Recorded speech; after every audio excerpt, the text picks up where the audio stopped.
My question is that if the outbreak happens in Richmond Hill, does the Richmond Hill government has any contingency plan to deal with it? All of our cities, 9 in the region, are part of the regional process, as public health is a regional process. Funding does come from the province in some areas. There is some money set through our taxes, but other than that, it's directed by the region, and as we saw with Dr. Kurji, explains how it works and what needs to be done. And our hope today is explaining to people how that happens, but also it's not something that we need to absolutely worry about at this point in time from the doctor.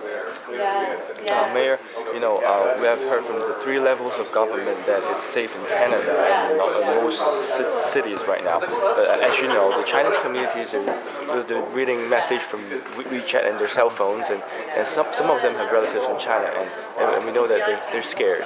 So how can we make them feel more safe living here? So they know. Living here? Yeah. So it seems like we have 2 different extremes and conceptions here. Oh, it's either very dangerous or it's very safe.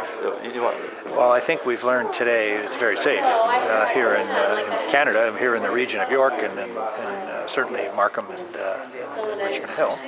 And that's what we wanted to do today, was make sure we got the person that knows where we are in the process of dealing with it. And I think we've done a goodwill with the Dr. Kurji and the health.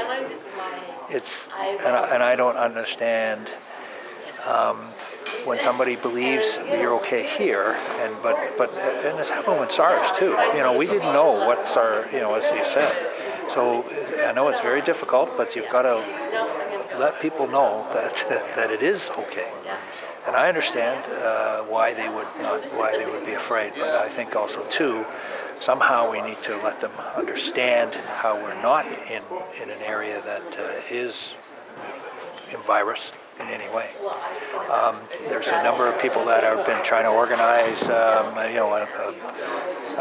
delicious program. Let's all go to and have dinner, and take your family and have dinner and things like that to do. So I was asked this morning about one that we might be able to fund as a municipality or as a region or whatever the case may be to encourage people to go. I don't think people need to be given money to go. I think they just have to feel safe. And I think it's very difficult to make people feel safe, but I truly believe that we are safe here in the region.